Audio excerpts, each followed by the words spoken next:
ఇప్పుడు మీరు స్టార్స్తో సినిమా చేయను అంటున్నారు కదా, గతంలో మీ దగ్గర చేయను కాదు సార్, స్టార్స్తో చేయడానికి ఓకే చెయ్యొచ్చు, కానీ కొంతమందిని హ్యాండిల్ చేయగలం, కొంతమందిని నేను హ్యాండిల్ చేయలేను, నా యాటిట్యూడ్ కుదరదు. మీ దగ్గర గతంలో మీరు చెప్పారు చాలాసార్లు, రైతు అనే ఒక సబ్జెక్ట్ మీ దగ్గర ఉంది అని చెప్పేసి, అది స్టార్స్తో వర్కౌట్ అవుద్ది, మంచి బడ్జెట్ కావాలి దానికి, రజనీకాంత్ గారితో అనుకున్నాను అన్నారు. మరి అదేంటి, దాని గురించి మళ్ళీ ఎప్పుడు డిస్కషన్ రాలేదు మీ దగ్గర నుంచి? రైతు అది మరి ఏమైనా చిరంజీవి గారికి ఏమైనా సూట్ అయ్యేదా?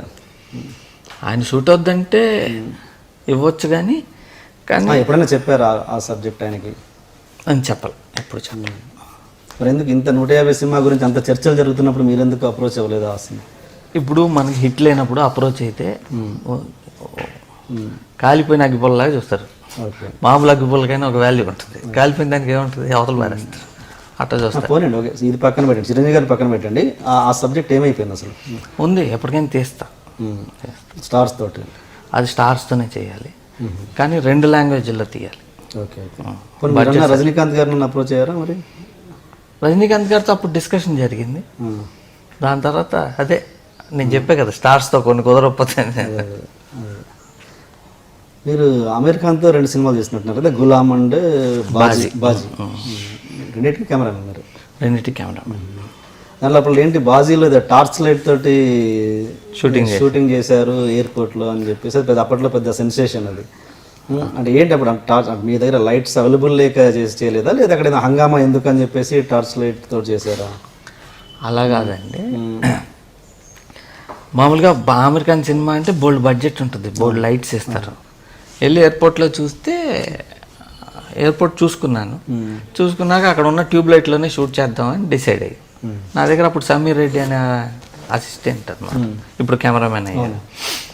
వెళ్ళే ట్యూబ్ లైట్లు, ఇండియాలో ట్యూబ్ లైట్లు ఏంటంటే వేడి దేశం కాబట్టి గ్రీనిష్ బ్లూ కూల్ లైట్స్ ఉంటాయి ట్యూబ్ లైట్స్ అన్నీ, అందుకని సేమ్ అదే కలర్ని మనం మ్యాచ్ చేయాలని చెప్పి ఆ బ్లూని గ్రీన్ని కట్ చేయాలంటే పింక్ ఫిల్టర్ వేయాలి కెమెరాలో. పింక్ ఫిల్టర్ వేసి మళ్ళీ వాళ్ళ ఫేస్ లైట్ కొంచెం ఉండాలని చెప్పి మామూలు టార్చ్ లైట్ కొనుక్కి దానికి కూడా గ్రీన్ లైట్ వేసి తీసాం అనమాట. తీసి ఇద్దరం టార్చ్లు పట్టుకుని తీసాం. ఆ లైట్లు ఇచ్చేవాళ్ళు, ఇది టాక్ స్ప్రెడ్ అయిపోయింది, 2 టార్చ్ లైట్లతో తీశారు సినిమా. కానీ తెరే మేరే సప్నే అనే పేరు కూడా వచ్చేసింది. తెరే మేరే సప్నే మీరు చేశారా? తెరే మేరే సప్నే కూడా నేనే, కానీ దాని టార్చ్ లైట్లు బాజీకి వాడా. అంటే నాకు తెలిసి మీకు నార్త్లో మంచి రిలేషన్సే ఉండుంటాయి కదా, చాలా పెద్ద సర్కిల్. అంత పెద్ద సర్కిల్ పెట్టుకుని మళ్ళీ మీరు ఇలా తెలుగులో ఉండి చిన్న చిన్న సినిమాలు చేసుకోవాల్సిన అవసరం ఏంటి అసలు? మంచి అమీర్ ఖాన్ లాంటి స్టార్స్ని బట్టి ఆ వేలో ఎందుకు ఆలోచించలేదు, ఎందుకు పోలేదు మీరు? అంటే ఇప్పుడు చాలామంది సక్సెస్ అంటే లైఫ్ సక్సెస్ఫుల్ అంటే పెద్ద స్టార్తో సినిమా తీయాలి, పెద్ద హిట్లు తీయాలి, అప్పుడే లైఫ్ సక్సెస్. అది ఏదో ఒక పిచ్చి క్యాలిక్యులేషన్. నా లెక్కలో ఏంటి సక్సెస్ అని అంటే, ఐఎమ్ హ్యాపీ ఆర్ నాట్, నేను ఎంత హ్యాపీగా ఉన్నాను, నాకు నచ్చిన పని నేను చేసుకోగలుగుతున్నానా లేదా. ఇప్పుడు పెద్ద స్టార్తోనే సినిమా తీసి వాళ్ళు రాగానే లేచి నుంచుని సీన్ ఏంటి ఇట్టుంది, ఈ డైలాగ్ మార్చండి అంటే మార్చి, ఇక్కడ కూర్చొని నేను అక్కడ నుంచి చేస్తానంటే ఓకే బాబు అని, అలా నా వల్ల కాదు. అది హ్యాపీనెస్ కాదు, అది సక్సెసే కాదు నాకు. అంటే నేను చచ్చిపోయినట్టు ఆ రోజు. అలా చేయకూడదు, మనకు నచ్చినట్టు మన దీంట్లో సినిమా తీయాలి.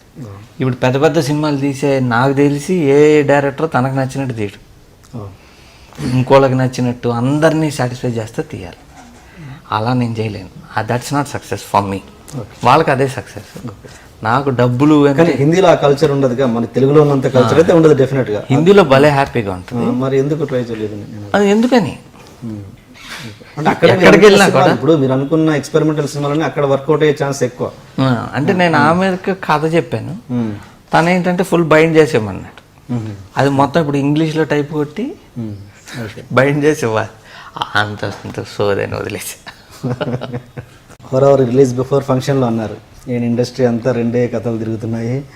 అదే చాలామంది అడుగుంటారు మిమ్మల్ని. అంటే ఏంటి అట్లాంటి కాంట్రవర్సీ స్టేట్మెంట్స్ ఇస్తుంటారు కదా, అంటే ఇండస్ట్రీ అంతా ఒకవైపు అయిపోతుంది, నేను ఒకవైపు అయిపోతున్నాను అనే భయం మీకేం ఉండదా అసలు? ఏంటి అసలు? అంటే ఇండస్ట్రీ అంటే ఇంకోటి ఉందా? నేనే కదా మీరు ఇండస్ట్రీయా? ఓకే, ఎందుకు ఏం కాదు ఇండస్ట్రీ అంటే ఏంటి అంటే నాకు తెలిసి ఈ టైప్ ఆఫ్ కాంట్రవర్సీ స్టేట్మెంట్స్ నాకు తెలిసి మీరు నువ్వు సక్సెస్లో ఉన్నప్పుడు అంటే నువ్వు నేను జిఎన్ టైంలో పెద్దగా మీ నుంచి రాలేదని నేను అనుకుంటున్నాను. అంటే ఇప్పుడు ఏదో ఇంకా మనకి లేదు టైం లేదు ఎట్లాగో పెద్ద హీరోలు మనకి డేట్స్ ఇవ్వరు అని చెప్పేసి కాంట్రవర్సీ స్టేట్మెంట్స్ ఇస్తున్నారా, లేకపోతే అప్పుడు కూడా ఇచ్చేవాళ్ళ మీడియా లేకపోవడం వల్ల మాకు తెలియలేదా? నేను ఎప్పుడు ఇంతేనండి, హిట్ ఉన్న ఫ్లాప్ ఉన్న మారే టైప్ కాదు. మీకు అనిపిస్తుందా నేను మారుతాను? నేను మారని అనుకోలేదు. నేను మారను. మీకు రామ్ గోపాల్ బై బర్త్ వచ్చిన డిఫెక్ట్ ఇది కాబట్టి సో దానివల్ల మీకేం ప్రాబ్లమ్స్ రావట్లేదు ఇండస్ట్రీలో? ఏమొస్తాయి, మహా అయితే సినిమాలు చేయమంటారు అంతే కదా. పెద్ద ఇప్పుడు మీతో వాళ్ళు చేసేవాళ్ళు ఎవరు ఉన్నారులేండి, పెద్ద హీరోలు అయితే ఎవరు లేరు. ప్రొడ్యూసర్ కూడా చేయమంటారు అంతే కదా. ఓకే ఓకే అది అవన్నీ కాదు అసలు. ఓకే మీరు ఏ స్టేట్మెంట్లు అయినా వేయండి, మీరు ఎంత క్రిమినల్ అయినా అవ్వండి, తీసిన సినిమా బాగుంటే జనం చూస్తారు, బాగోకపోతే చూడరు. ఆడియన్స్ టికెట్ కొనుక్కుని వచ్చినప్పుడు ఆడియన్స్ సైకాలజీ వేరే ఉంటుంది. టికెట్ కొనుక్కొని లోపలికి వస్తారు, ఇది సినిమా అనేది ఒక అబద్ధం, పద నన్ను అర్థం చేసి చూద్దాం అని చెప్పి కూర్చుంటాడు.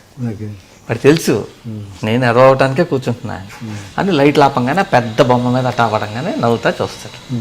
అది దాంట్లో వీడు ఏ స్టేట్మెంట్ ఇచ్చాడు, ఆ హీరో ఎవరిని బిల్ చేసుకున్నా ఏం ఆలోచించరాదు.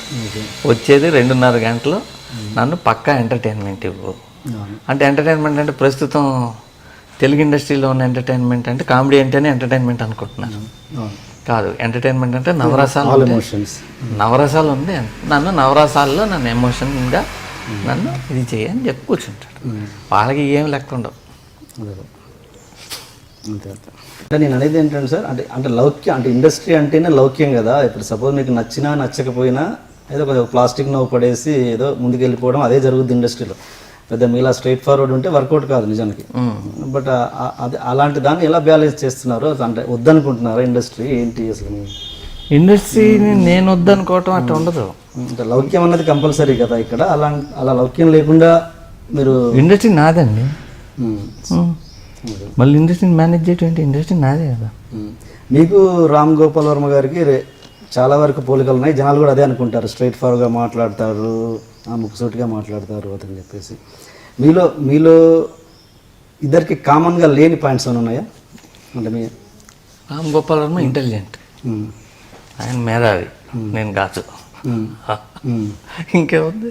లేదు ఇంకా చెప్పండి. చాలా మంది రామ్ గోపాల్ వర్మ అనగానే మీతో కంపేర్ చేస్తారు, మిమ్మల్ని ఆయనతో కంపేర్ చేస్తారా? చేయడం మీన్స్ సరే యాటిట్యూడ్ విషయంలో లేదండి, రాముది వేరే స్టైలు.